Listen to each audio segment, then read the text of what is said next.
How's it going, people? As I'm sure many of you guys did, I grew up watching Top Gear. Yeah, there was one car in particular that stood above all of the rest. I'm talking about the Dacia or Dacia Sandero. And one of you lovely subscribers told me that I should make a video on fast cars that are actually cheaper than a Dacia Sandero. So in this video, I'm going to do exactly that. Now, how much is a new Dacia Sandero, I hear you ask? Well, I'm glad you asked, and they start at around about £9,500 to £10,000 as their recommended retail value for base models. Now, with that in mind, all 10 of these cars are cheaper than £10,000, cheaper than a brand new Dacia Sandero, and they're all pretty fast. I've tried to choose a variety of vehicles in this video, so from luxury cars to hot hatches to roadsters, all sorts of different stuff. Don't forget I'm in the UK, so prices in other countries may differ, and don't forget that whenever you buy any second-hand car, maintenance, repairs, insurance, road tax, all that good stuff is important to remember. If you enjoy this video, please hit the like button. If I get 10,000 likes, I will buy myself a Dacia Sandero. How about that? Comment down below as well to let me know your thoughts on my picks. I'd love to hear them. And subscribe as well if you're new. But without further ado, let's get into the video.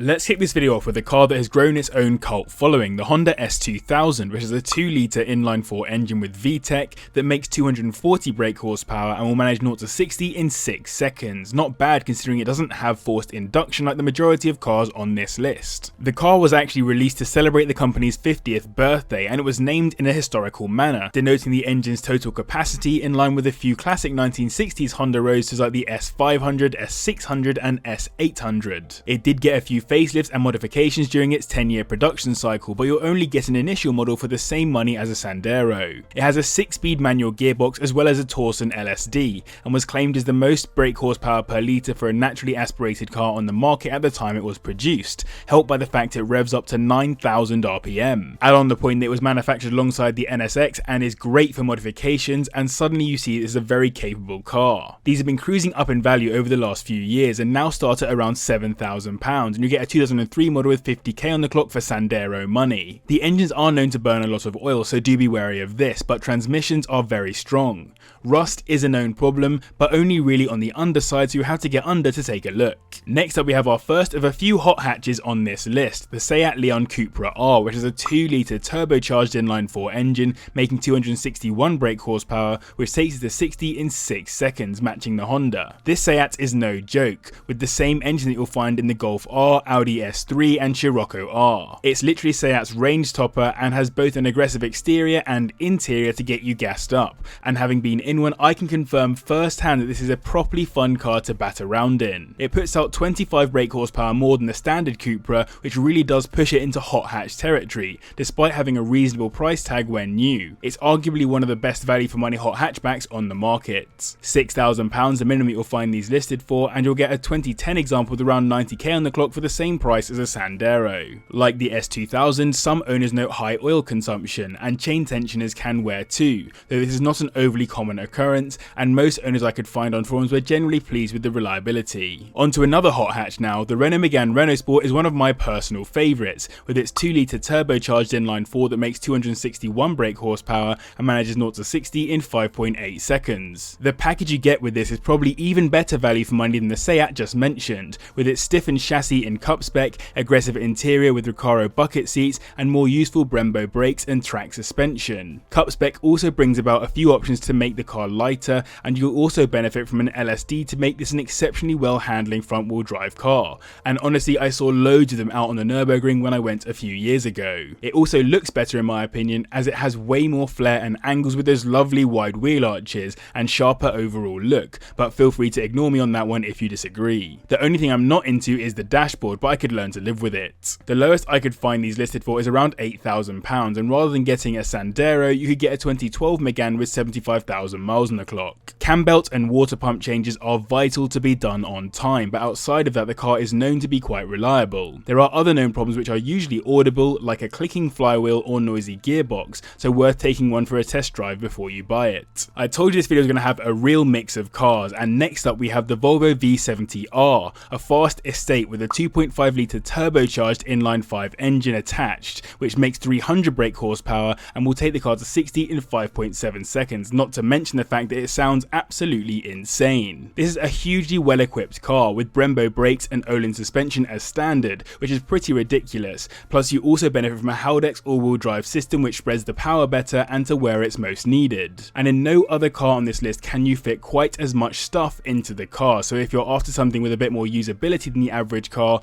this might be the one for you. It's also definitely a sleeper to anyone who isn't in the know with Volvos, so you'll likely embarrass some people off of the lights in this. £8,000 the minimum that you'll find these listed for, and you get a 2005 model with 70,000 miles on the clock for the same money as a Sandero. There are known problems with the Haldex and suspension, as well as the automatic gearbox, which is a shame as manuals are becoming increasingly difficult to get cheap, but highly recommend going for one if you can. Next up is one of my favourite cars on this list, the Audi TTS, which sits on the second gen TT platform. It has a 2-litre turbocharged inline-4 which makes 268 brake horsepower and will do 0 to 60 in 5.2 seconds. The S is the middle child between the S-Line TTs and the Savage TT RS, which I would of course have loved to talk about in this video, but is sadly slightly more expensive than the Sandero. What a shame. It's not the end of the world though, as the TTS still comes with some solid features like the Audi magnetic ride and the sportier brakes and springs, as well as some other fun stuff like the quad exit exhaust and the TTS specific body kit, which makes the car look that little bit wider and more angry. The interior is where this car absolutely shines though. Audi do an excellent job of keeping things simple and aesthetically pleasing without looking cheap or boring. The Alcantara seats in particular do a great job of uprating that interior feel. You can also get it as either a manual or automatic, so there's something for everyone. These listed for £7,000 at the bottom end, and you get a 2008 model with 70,000 miles on the clock as a Sandero replacement. That automatic box is apparently unreal, but when it goes wrong it's a killer to fix, and there are other known issues that are relatively small, but overall it seems owners are very happy with the reliability on these. I hope you enjoyed this video. If you are, as I mentioned, 10,000 likes and I'll buy a Dacia Sandero, so please hit the like button, it really does help the channel out. And if you haven't already, do subscribe to the channel. I'm trying to hit 100k and we're so close. Let's try and get there before the end of the year. Next up we have a stunning car that's basically becoming a classic at this point, the Jaguar XKR, which has a 4.2 litre supercharged V8 making 400 brake horsepower and going from 0 to 60 in 5.2 seconds. This is a luxury Grand Tourer built to keep you comfortable on long motorway journeys and make sure you look the part when you reach your destination, usually on a long beachfront road in the south of France. It shares its platform and looks very similar to another luxury Grand Tourer I've mentioned recently, the Aston Martin DB7, and is, in my opinion, actually the superior choice. These come as either coupes or convertibles, and to be honest they both look pretty good.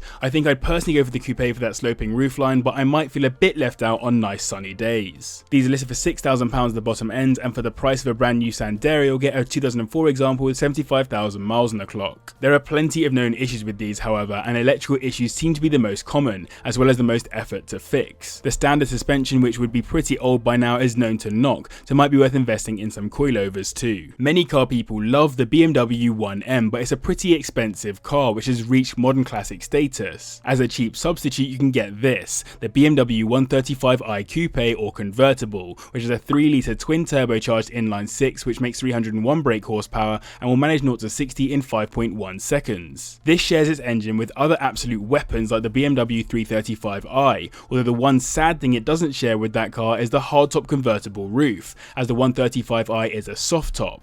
That said, I think the coupe is better looking anyway, and that whole roofline is really good looking. It performs well too thanks to the standard sporty features you'd expect, including 6-pot front calipers and 2-pot rears to get you stopped quickly. That M Sport body kit is also pretty nice to look at, although the interior is from BMW's slightly more boring era. £6,000 the minimum that you'll find these listed for, and for Sandero money you'll be looking at a 2008 model with around 75,000 miles on the clock. The sad thing about this car is that engine is not known for reliability, with the two main problems being the high pressure fuel pump failing and the turbocharger failing too. Fuel injectors can either leak or clog, and Vanos failure is also known, so buy at your own peril. On to the top 3 now, and in third we have the Subaru Impreza WRX STI hatchback, which has the dreaded 2.5 litre turbocharged Boxer 4 engine which makes 295 brake horsepower and does 0 to 60 in 5 seconds. I say dreaded as these are renowned for having problems like the ringland issue which causes complete engine failure, but if you're ready to take that risk you do get a properly quick car for your money. money. Even though that engine is sketchy, you do benefit from a bunch of other features over the WRX,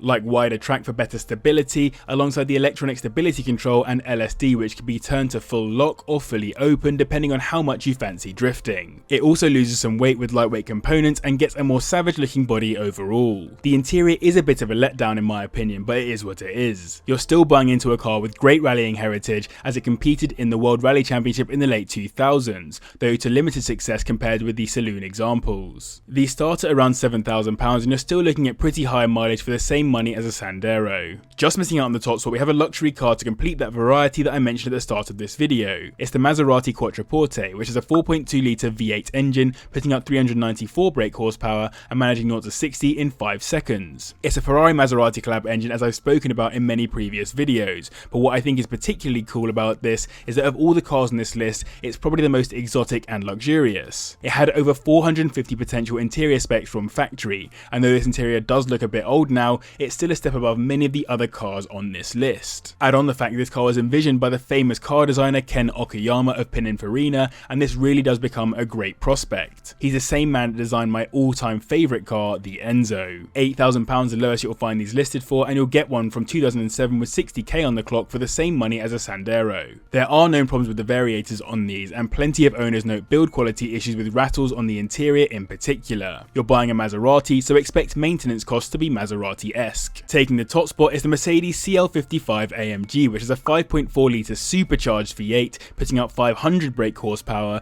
taking the car to 60 in 4.6 seconds. This is the second generation CL, and it sits in the Grand Tourer class of cars and is based on the S-Class, so luxury was certainly a consideration for Mercedes. They also got the standard S-Class treatment of getting the best tech Mercedes have to offer at the time, which is always fun. But despite being so luxurious, it is obviously rapid, and rapid enough to be the safety car for the 2000 and 2001 F1 championships. It's not the fastest of the lot, as the CL63 AMG was also produced, but only 26 of those were ever built, and they were almost 300,000 euros on release, which is utterly insane. This absolute weapon starts at around the 5k mark, but they're relatively rare, so for Sandero money you'll still be looking at pretty high mileages. Sadly, it's not known for its reliability, as air suspension and ABS pumps are known to go wrong, and many owners complain about electrical failures. This car actually has one of the worst scores on the reliability index as well, which is not ideal. So I hope you enjoyed this video. Thank you so much to you guys for watching, and a massive thanks to the patrons as well for their support. Let me know in the comments down below your thoughts on the cars that I chose. But as always, thank you very much for watching, and I'll see you in the next one.